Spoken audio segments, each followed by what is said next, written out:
This is an important part of communication with Congress. I'd like to follow up on Representative Royce's line of questioning about, the dangers of default.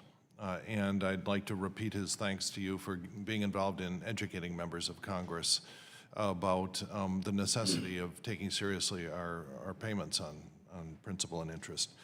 And there are really two different kinds of defaults. There are defaults driven by fundamentals, when a country simply does not have the ability to repay its debt. You know, if you think of Iceland, where there were debts from the banking crisis of 700% of GDP, and just no way for the people to pay it off, much less the country. There are other ones that are just driven, self-inflicted wounds, like our voluntary failure. This is when a country that has more than enough money to pay its debts simply for some sort of political reason refuses to do it.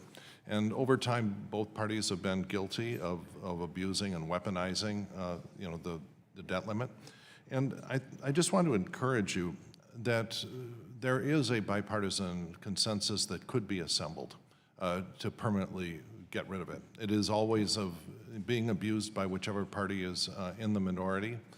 And at some point, I think everyone should step back. And you're an important part of opinion making in Washington and in financial circles. So I want anything you can do to encourage that to actually happen. There may be a moment when the stars align and we can just get rid of this sort of uniquely dumb thing that we do of threatening to not pay our debt.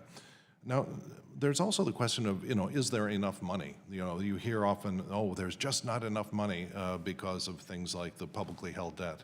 There's just not enough money and we have to cut Medicare, and that we have to cut, all the things that, frankly, poor people depend on. And so I'd like to sort of go into that. The U.S. household net worth is sometime this year is going to go over $100 trillion, okay? 100 trillion, and that publicly held debt is 75% of GDP, so it's around 16, 17, I would guess. And so that, would you agree that there's clearly enough money in the United States to pay off our national debt? That will we ever reach a situation where the world says there is so much debt in the United States, public or private, that we simply cannot do it? We cannot cover our debts? Well, I wouldn't want to run the test. I do think there would come a time at which, it's not this time by a long shot, but there could come a time where the public, the global debt-buying public would come to the view that we either weren't prepared to honor our debts or that we couldn't service them. But we're a long way from that. But that's different. For example, in Japan, where the debt's 200%, nothing more than 200% of GDP, the markets are not concerned simply because the amount of private wealth in Japan is more than enough to cover that. The situation's different in China, where there's a huge amount of often unacknowledged private sector debt, and when you think of what will happen when that debt fails, that will land first on regional banks and then the main banks, and basically on the government's balance sheet. And so there's a real danger in the case of China that there's just not enough money in China and enough wealth in China to cover the debt. And so I think, would you agree there's a fundamental difference in the United States, that we actually do have the money to pay off our debts by a long margin because of the large public wealth in this country, and that really it's a political problem that we face rather than one of just not having enough money? Yes, we certainly have enough money to service our debts and honor them without question. Mm-hmm. And but really the issue, I think, is servicing them gets more and more expensive as they accumulate, as the numbers go up, and those bills are going to be borne by our children.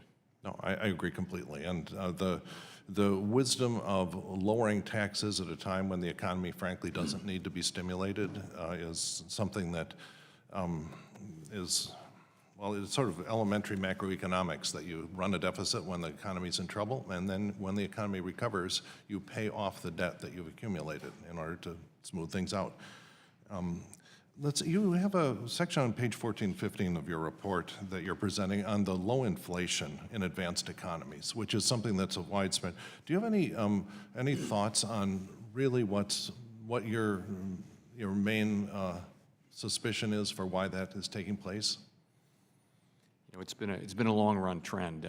Inflation has been coming down for 25, 30 years all over the world, and it probably has something to do with the aging of the population and with you know, low productivity and those sorts of things. It probably also has to do, though, with, sorry. Time of the gentleman has expired. The chair now recognizes the gentleman from